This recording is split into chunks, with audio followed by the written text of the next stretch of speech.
के तट पर आके बसे हे कल्पवासियों नमो नमः।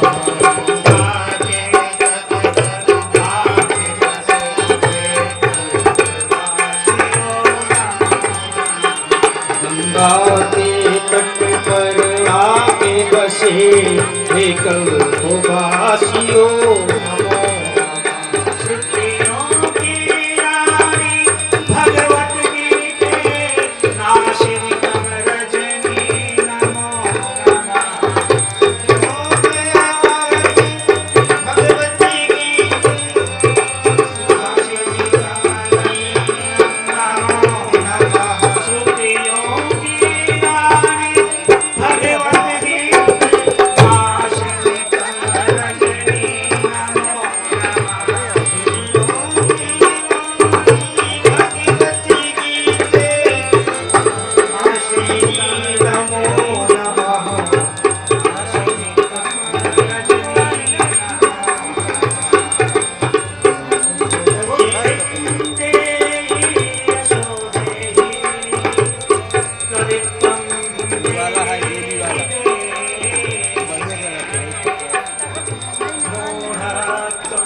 माताओं, बहनों और समस्त मित्रों, समस्त सनातन धर्म आरती देखा दे। कल हमने श्रीमद् भगवद गीता के 7वें चैप्टर के अंतर्गत भगवत ज्ञान से संबंधित कुछ चीजें जानी थी। लाइव टेलीकास्ट चल रहा है। आज हम भगवत प्राप्ति कैसे हो कैच हो ही रहा है तो इस विषय पर चर्चा करेंगे। कल हमने जाना कि महाविष्णु भगवान परम कृष्ण ने इस ब्रह्मांड की रचना कैसे की। परम पुरुष या वैज्ञानिक जिसे परम बिंदु कहते हैं, गॉड पार्टिकल कहते हैं, तो उस परम बिंदु या महाविष्णु भगवान कृष्ण के द्वारा सृष्टि का निर्माण कैसे हुआ, पंच तत्वों से और पंच तत्वों से बने हुए मन, बुद्धि और अहंकार के द्वारा किस प्रकार से भगवान कृष्ण की पराशक्ति और अपराशक्ति संचालित हो रही है, ये ज्ञान हमने कल भगवत ज्ञान नामक अध्याय से प्राप्त किया। आज का विषय है भगवत प्राप्ति। हम भगवत प्राप्ति अब कैसे करें?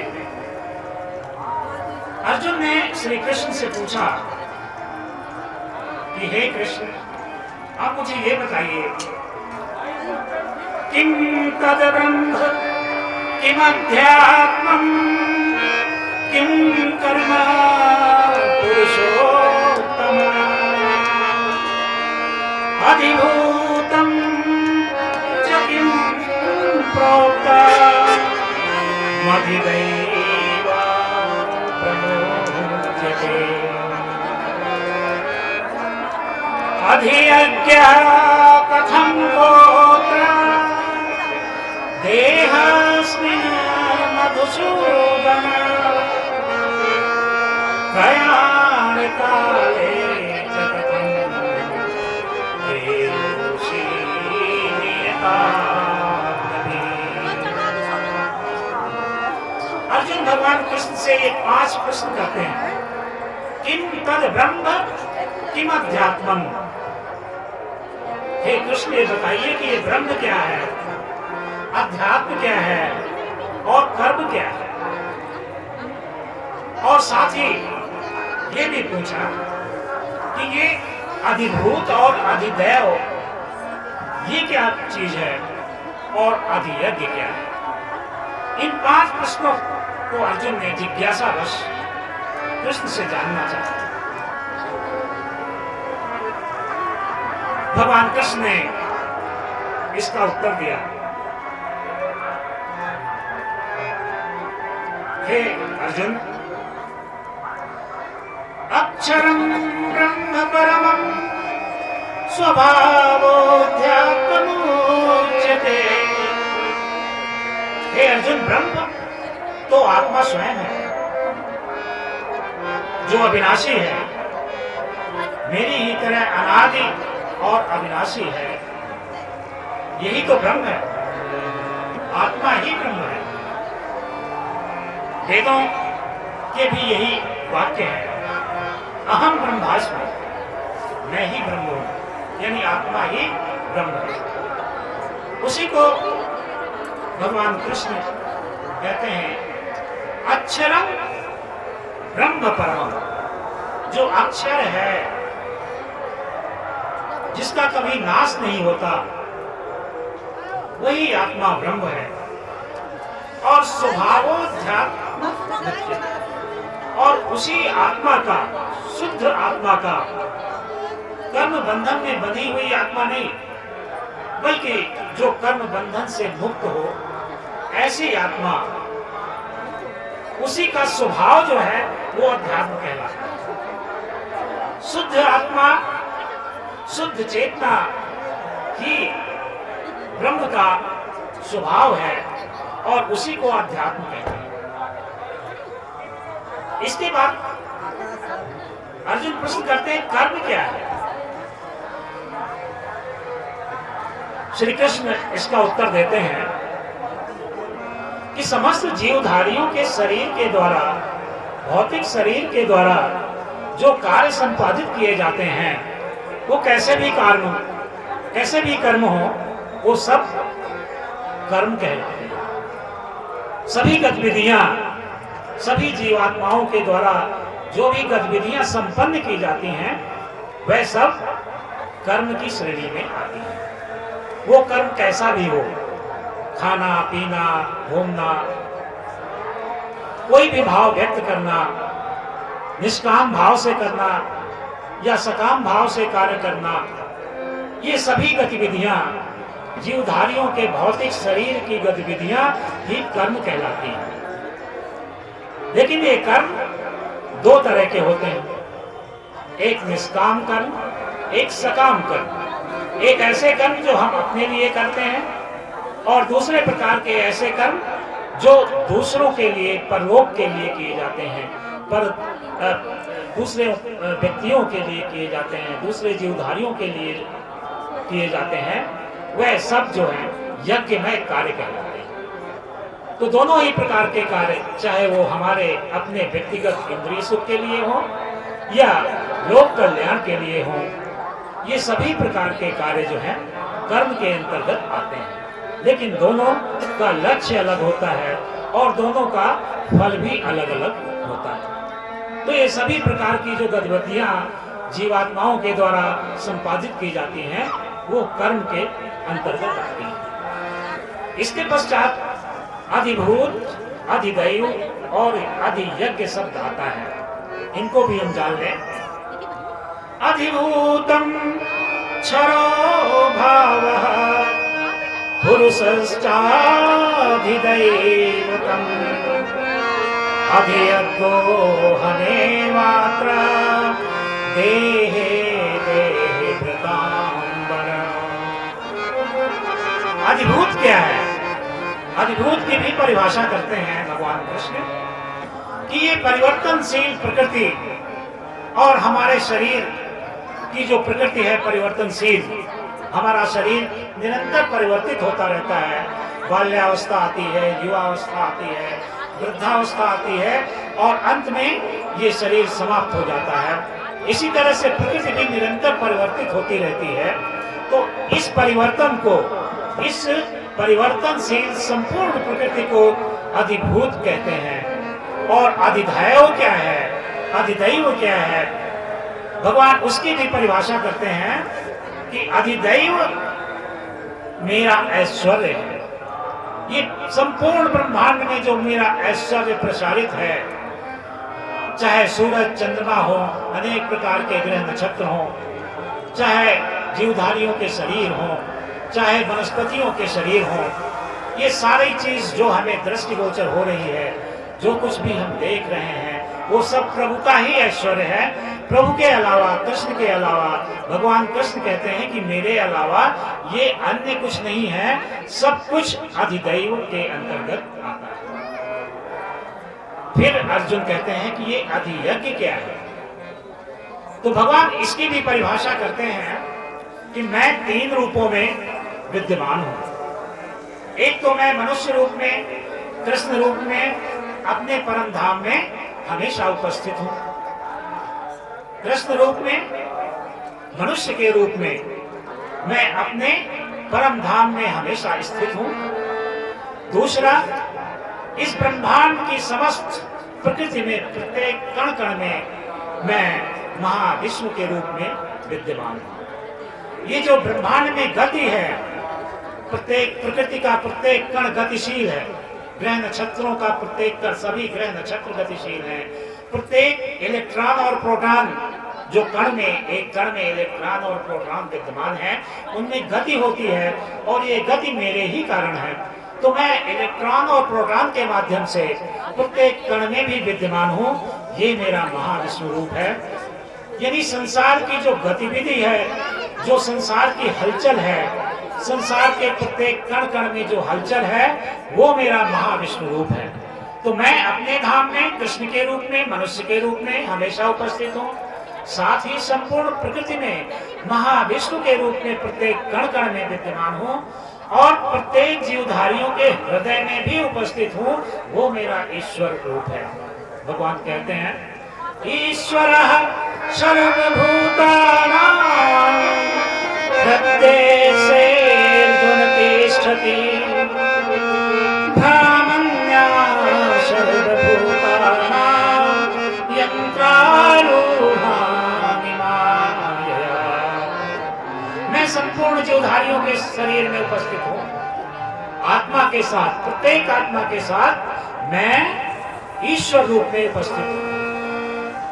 ऐसे भी वो आत्मा हो, चाहे वो कर्म बंधनों में बंधी हुई आत्मा हो या शुद्ध चेतना वाली आत्मा हो, सभी आत्माओं के साथ मैं ईश्वर रूप में हमेशा उपस्थित हूँ।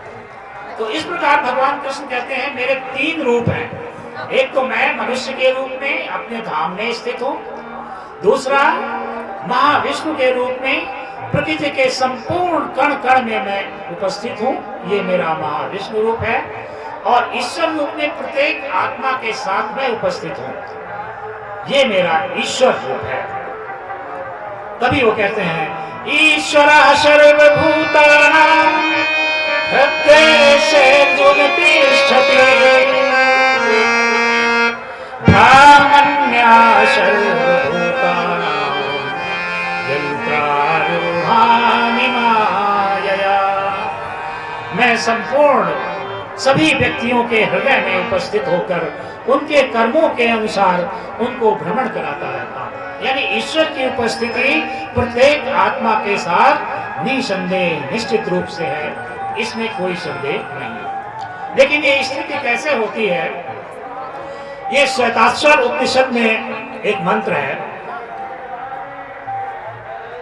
श्वेताश्वर उपनिषद का मंत्र है समाने वृक्षे पुरुषो निमग्नो निशया सोचति मूह्यमानः जोष्टं यदा पश्यत्यन्यमीशमस्य महिमानमति भीतशोकाः। इस मंत्र को सभी लोग समझने की कोशिश करेंगे। इसकी एक तुलना की गई है, एक उपमा दी गई है कि एक वृक्ष है, हमारा शरीर एक वृक्ष की तरह है, और इसी वृक्ष में समाने वृक्षे पुरुषो, इस वृक्ष में आत्मा रूपी पुरुष जो अनीश्वर है वो भी बैठा है, और इसी वृक्ष में एक दूसरा पक्षी, उसका मित्र पक्षी जो ईश है वो भी बैठा है। आत्मा भी इसी शरीर में है और परमात्मा भी इसी शरीर में है, दोनों 2 मित्र पक्षी के रूप में बैठे हैं। तो आत्मा रूपी जो पक्षी है वो तो अपने में व्यस्त रहता है, निरंतर फल खाया जा रहा है, उस पेड़ में लगे हुए फलों को निरंतर खाया जा रहा है, लेकिन अपने मित्र पक्षी की ओर कभी देखता नहीं है। ईश्वर की ओर उसका कभी ध्यान ही नहीं जाता कि ये मेरा मित्र ईश्वर भी मेरे साथ बैठा है। हम पहले तो अपनी आत्मा के बारे में ही नहीं जानते। यदि आत्मा को जान भी गए कि मैं आत्मा हूं, तो अपना जो मित्र पक्षी परमात्मा है उसी वृक्ष में बैठा हुआ है, उसी शरीर में मेरे साथ बैठा हुआ है, उसकी ओर कभी देखते ही नहीं, और वो निरंतर मेरी ओर देख रहा है। ईश्वर निरंतर आत्मा की ओर देख रहा है, लेकिन आत्मा अपने स्वार्थवश, अपने इंद्रिय सुखों में इतना व्यस्त है कि वो कभी अपने मित्र पक्षी यानी परमात्मा की ओर देखता ही नहीं। जबकि हमें ये एहसास होना चाहिए कि मैं और मेरा मित्र दोनों इसी शरीर में हैं, तो मैं अपने मित्र पक्षी के बारे में भी सोचूं। जब हम ऐसा सोचने लगते हैं तब समझिए कि हमें परफेक्शन आने लगा है, अब हम ईश्वर को समझने लगे।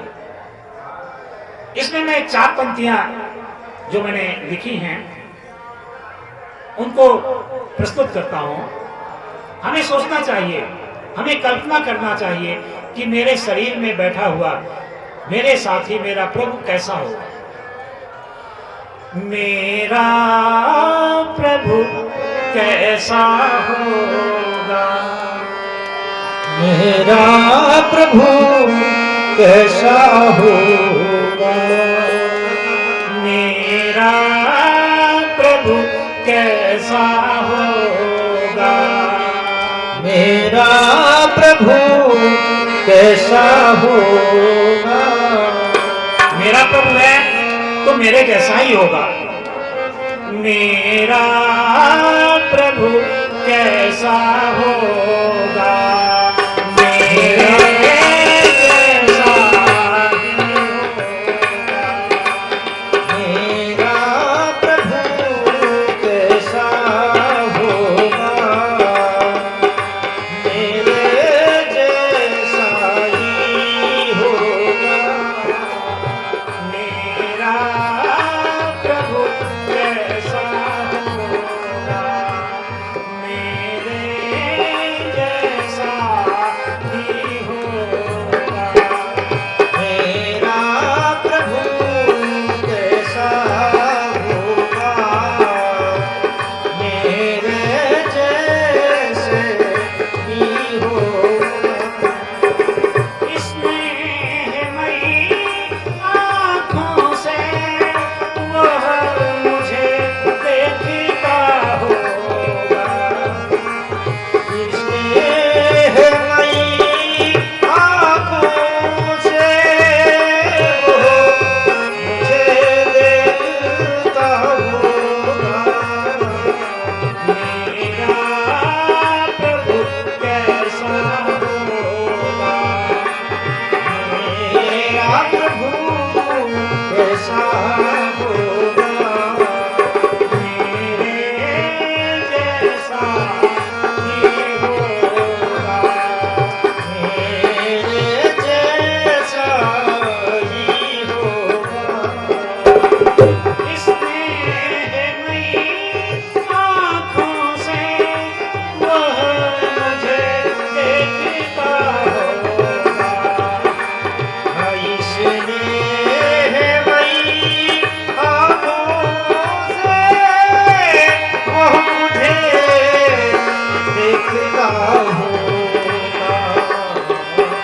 मेरा प्रभु कैसे होगा, जीवन पथ पर चलते चलते अंधियारी रातों में,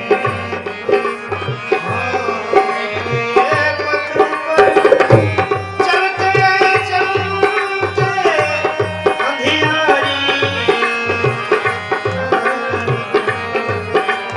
जीवन पथ पर चलते चलते अंधियारी रातों में, जीवन पथ पर चलते चलते अंधियारी वो चांद सुहाना बनकर राह दिखाता होगा, वो चाँद सुहाना वो राह दिखाता हो। मेरा प्रभु कैसा होगा, मेरा प्रभु कैसा होगा, जीवन पथ पर चलते चलते